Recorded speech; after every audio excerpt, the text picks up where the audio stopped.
Para saudara terkasih, hari ini kita memasuki hari Minggu keempat dalam masa tobat ini.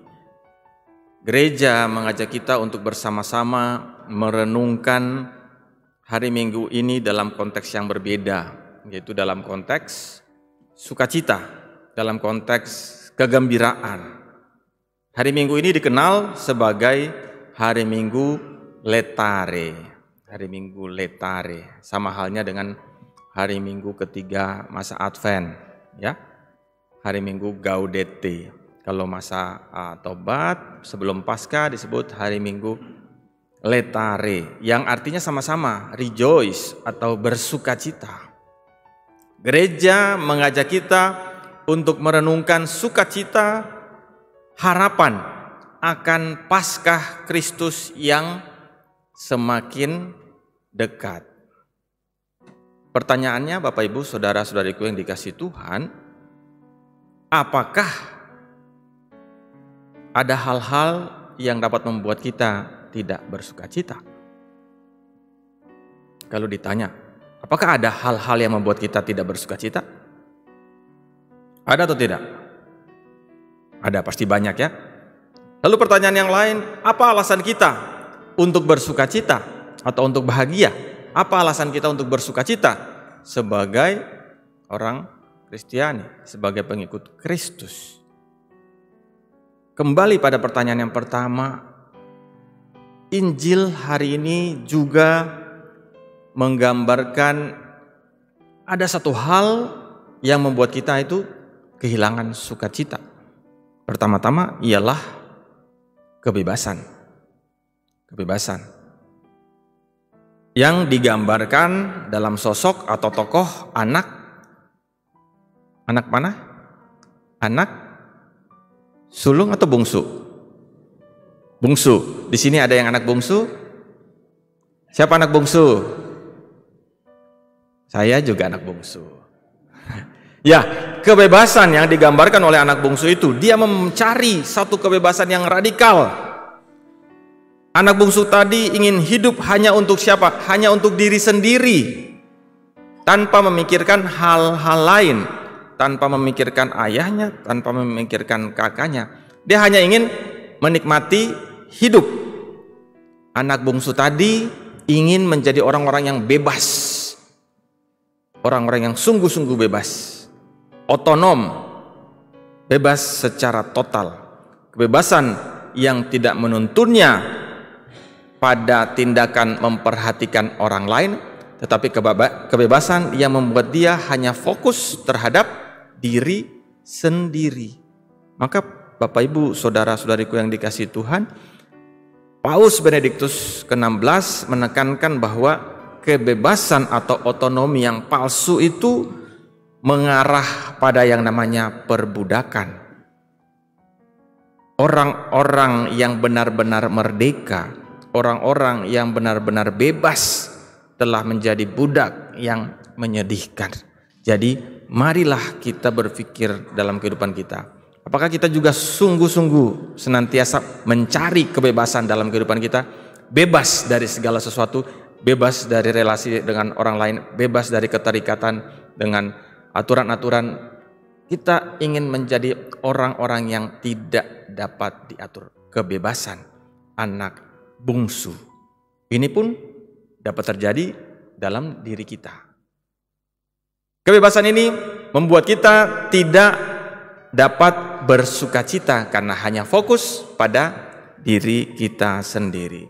Tetapi sekaligus dalam perumpamaan yang baru saja kita dengar dalam Injil Lukas tadi, ada juga alasan-alasan untuk kita dapat bersukacita. Kalau ditanya Bapak Ibu, alasannya apa Bapak Ibu ini bersukacita karena Kristus? Ada nggak alasan? Alasan yang pertama ialah, kalau kita lihat, ialah karena ada yang namanya pertobatan. Pertobatan siapa? Pertobatan anak bungsu. Anak bungsu itu pertobatan, bukan sekadar pertobatan, tapi didasarkan pada kesadaran yang penuh untuk mengubah diri. Pertobatan bukan hanya soal tidak makan A, B, C, D, tidak melakukan A, B, C, D, tetapi pertobatan yang sungguh-sungguh, pertobatan yang ingin mengubah diri atau metanoia, dan pertobatan yang adalah penyerahan diri yang total kepada kehendak Bapa. Hal ini digambarkan dalam seruan dari anak bungsu tadi. Bapa, aku telah berdosa terhadap surga dan terhadap Bapa. Aku tidak layak lagi disebut anak Bapa. Bapa, aku telah berdosa terhadap surga dan terhadap Bapa. Jadi pertobatan. Jadi kalau kita lihat ini anak bungsu tadi sama seperti ketika orang mau masuk ke ujian, dihafalin terus tuh formulanya. Ya, anak-anak mahasiswa pasti pada tahu misalnya gitu. Bapa, aku telah berdosa terhadap surga dan terhadap Bapa. Bapak Ibu bisa juga ikut kata-kata ini. Bapa, aku telah berdosa terhadap surga dan terhadap Bapa. Aku tidak layak lagi. Dan ini tidak hanya dia lakukan satu kali, tapi sudah mempersiapkan untuk kembali kepada Bapa. Jadi ada pertobatan yang luar biasa, pertobatan yang sungguh datang dari dalam dirinya, yang dipersiapkan dengan baik. Jadi ada pertobatan, dan pertobatan itu berisi kita memberikan diri pada kehendak Bapa. Kadang-kadang kita bertobat tetapi kita menuntut Tuhan juga.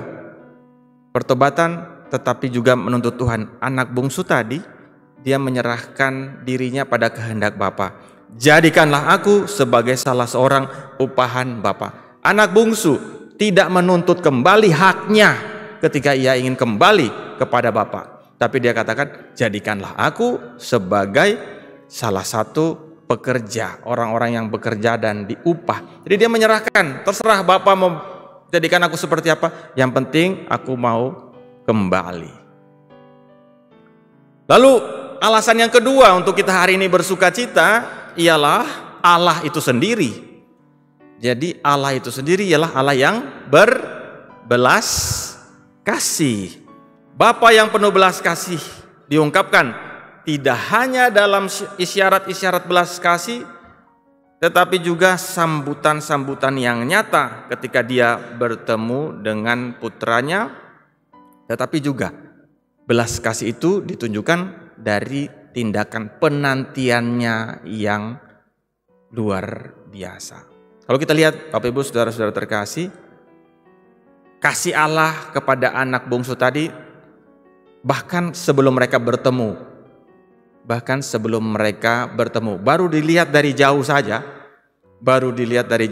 ayahnya bapaknya sudah bersukacita, membuka tangan. Kalau dalam konteks ini membuka pintu untuk kembali.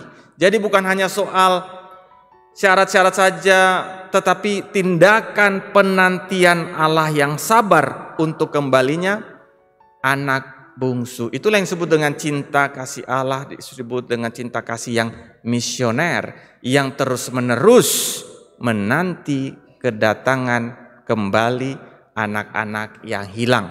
Tak jarang kita berpikir, aduh, kami ini sudah gak pernah mengaku dosa, sudah 5-10 tahun, kira-kira diampuni atau tidak, atau ya 20 tahun, 30 tahun tidak pernah mengaku dosa.